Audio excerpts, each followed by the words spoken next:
भारतीय अंतरिक्ष अनुसंधान संगठन यानी इसरो ने चंद्रयान 3 के बारे में एक बार फिर से चौंकाने वाली नई अपडेट भेजकर पूरी दुनिया को हैरान कर दिया। लेकिन तभी इसरो के वैज्ञानिकों ने एक ऐसा खुलासा किया जिसे सुनकर फिर से पूरी दुनिया में भारत का चंद्रयान 3 के बीच आशा की लहर दौड़ा। 4 सितंबर का दिन भारत के चंद्रयान मिशन का चांद पर आखिरी दिन था, क्योंकि 4 सितंबर के दिन चंद्रयान के विक्रम लैंडर को स्लीप मोड में डाल दिया गया था और उसके बाद बगल में प्रज्ञान रोवर भी गहरी नींद में सो गया था। लेकिन दोस्तों, 4 सितंबर के बाद चांद के उस इलाके में गहरा अंधेरा छाने वाला था। इसलिए प्रज्ञान रोवर अपने आप को ठंड से बचाने के लिए विक्रम के बगल में सो गया।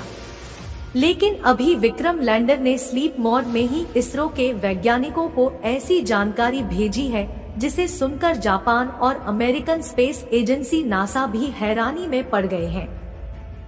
आइए दोस्तों, आज के इस वीडियो में मैं आपको बताऊंगी कि आखिर हमारे चंद्रयान 3 में ऐसी कौन सी जानकारी भेजी है जिससे एक बार फिर से भारतीय स्पेस एजेंसी इसरो चर्चा में आ गई, और क्या यह जानकारी चंद्रयान 3 भारत को एक सुपर पावर बना सकती है। इन सब जानकारी के लिए वीडियो को अंत तक जरूर देखिए। दोस्तों, आज ही नहीं बल्कि इसरो के वैज्ञानिकों ने विक्रम लैंडर को स्लीप मोड में डालने से पहले एक और कमाल करके पूरी दुनिया को चौंकाया था, जिसमें चंद्रयान 3 के विक्रम लैंडर के चारों थ्रस्टर यानी इंजन को चालू करके इसे 30 से 40 सेंटीमीटर ऊपर की तरफ उठाया गया और उसके बाद इसकी जगह को चेंज करके इसे दूसरी जगह पर लैंड कराया। और यह काम इतना आसान है नहीं जितना हमें लग रहा है, बल्कि धरती से करीब 4 लाख किलोमीटर दूर किसी दूसरी दुनिया में पड़े किसी अंतरिक्ष यान की जगह चेंज करना अपने आप में एक बहुत बड़ी मिसाल है।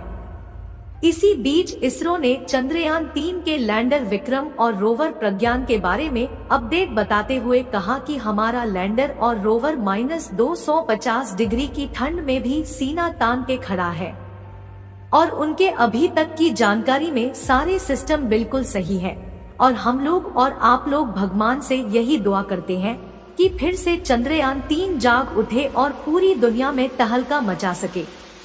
चंद्रयान 3 लैंडर को दोबारा से उड़ने के लिए नहीं बनाया गया था, बल्कि इसका केवल एक ही मकसद था कि चांद की सतह पर सॉफ्ट लैंडिंग करना और उसके बाद वहां की जानकारियां जुटाकर डिजिटल डाटा के रूप में पृथ्वी पर बैठे वैज्ञानिकों के पास भेजना। दोस्तों, यह भारत के लिए एक बहुत बड़ी ऐतिहासिक जीत है, क्योंकि ऐसा इतिहास में किसी भी देश ने नहीं किया था। जबकि हमारे भारत देश के कुशल वैज्ञानिकों ने चंद्रयान के लैंडर को कुछ मीटर की ऊंचाई पर ऊपर की ओर उड़ाया और फिर उसकी जगह को चेंज करके दूसरी जगह पर उसकी सफलतापूर्वक लैंडिंग भी कराई। इसी के साथ हमारे चंद्रयान के प्रज्ञान रोवर ने चांद की धरती पर ऑक्सीजन का भंडार भी खोज निकाला। ये ऑक्सीजन चांद पर वायुमंडल में मौजूद नहीं है, बल्कि यह चांद की मिट्टी और पत्थरों में मौजूद है। चांद पर ऑक्सीजन का पाया जाना हम मनुष्यों के लिए किसी खजाने से कम नहीं है, क्योंकि आपको पता ही होगा कि जीवन की उत्पत्ति के लिए ऑक्सीजन कितनी ज्यादा उपयोगी है। हालांकि चंद्रयान 3 ने चांद पर ऑक्सीजन के अलावा और भी कई सारे तत्वों की खोज की है, जिनमें से sulphur, aluminium, calcium, iron, chromium, manganese और सिलिकॉन शामिल है। हमारे चंद्रयान ने चांद पर पहली बार सल्फर की खोज की है। इससे पहले किसी भी देश ने चांद की धरती पर सल्फर की खोज नहीं की थी। चांद पर सल्फर का पाया जाना भी काफी ज्यादा महत्वपूर्ण है। दोस्तों, इस वक्त चंद्रयान 3 का प्रज्ञान रोवर और विक्रम लैंड स्लीप मोड में है और यह दोनों फिर से 22 सितंबर के दिन अपनी नींद को विराम देंगे और एक बार फिर से उसी जोश और ऊर्जा के साथ चांद की उस रहस्यमय दुनिया को खोजने के लिए निकल पड़ेंगे। इस समय वहां का तापमान -250 डिग्री सेल्सियस के करीब है। ऐसे में वैज्ञानिकों में इस बात का डर भी छाया हुआ है कि कहीं इस खतरनाक ठंड में प्रज्ञान रोवर का कंप्यूटर सिस्टम फेल ना हो जाए, क्योंकि दोस्तों -200 डिग्री तापमान के बाद कंप्यूटर में लगी चिप्स में भी दरारें पड़ने लगती है। ऐसे में हमें इस बात की कोई जानकारी नहीं है कि हमारा प्रज्ञान रोवर फिर से जिंदा होगा या नहीं।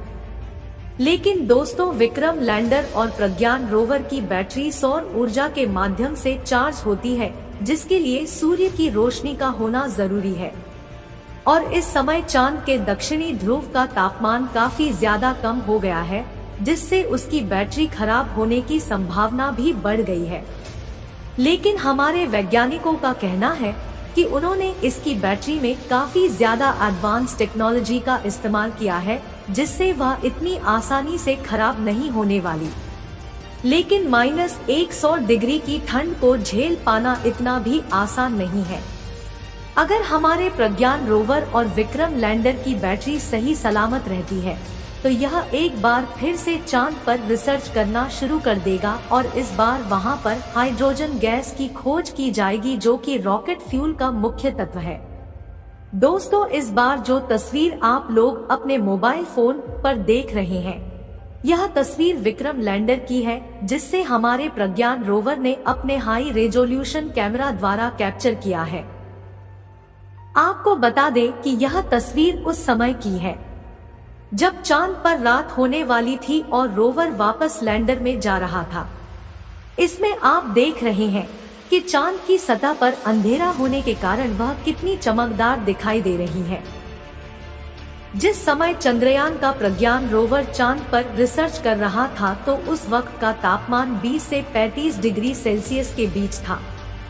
लेकिन इसी बीच आदित्य L1 15 सितंबर के दिन रात के करीब 2 बजे, जब पूरे देश के लोग गहरी नींद में सो रहे थे, तभी इसरो की बेंगलुरु ऑफिस में डर और चिंता का माहौल छाया हुआ था, क्योंकि वैज्ञानिक आदित्य सूर्ययान का पता लगाए जा रहे थे और आदित्य L1 को सबसे कठिन कमान देने वाले थे, जिससे आदित्य L1 धरती को अलविदा करने के लिए पृथ्वी की आखिरी कक्षा में प्रवेश करने वाला था। जब आदित्य L1 के इंजन चालू करते ही रात में करीब 26 मिनट तक इंजन को चालू रखा गया और फिर आदित्य सूर्ययान ने वो कर दिखाया, जिसको देखकर दुनिया भर के स्पेस एजेंसी भी हैरान रह गई। इस काम को अंजाम इसरो बेंगलुरु हेडक्वार्टर में बैठे वैज्ञानिक दे रहे थे। लेकिन अब आपके दिमाग में यह सवाल आ रहा होगा कि आखिर इसरो को रात में ही आदित्य सूर्ययान के इंजन को चालू क्यों करना पड़ा, और इसके बारे में इसरो ने रात में ही ट्वीट करके जानकारी भेज दी। जब आदित्य L1 को 15 सितंबर के दिन रात के 2:30 पर पृथ्वी की आखिरी कक्षा में स्थापित किया गया, तो अंतरिक्ष यान के थ्रस्टर को चालू किया गया। जब हमारा स्पेसक्राफ्ट आदित्य पृथ्वी के किसी एक कक्षा में चक्कर लगाता है, तो उस समय उसका इंजन बंद रहता है और केवल वह सोलर पैनल के द्वारा प्राप्त की गई ऊर्जा से ऑर्बिट में घूमता रहता है। ऐसे में जब भी उसकी ऑर्बिट को चेंज करना होता है, तो उसमें लगे इंजन यानी थ्रस्टर को चालू करके उसके ऑर्बिट को चेंज किया जाता है। ऐसी कंडीशन में रोवर को जितना समय मिल पाया, उसने कई सारे तत्वों की खोज की और वहां के तापमान की जानकारी को वैज्ञानिकों तक भेजा और साथ ही वहां के प्लाज्मा रेडिएशन के बारे में भी स्टडी करके विक्रम लैंडर को जानकारी दी। आप चांद के दक्षिणी ध्रुव पर 22 सितंबर के दिन फिर से सूरज उगेगा और सूरज की पहली किरण पड़ने पर हमारा प्रज्ञान रोवर और विक्रम लैंडर दोनों जाग जाएंगे।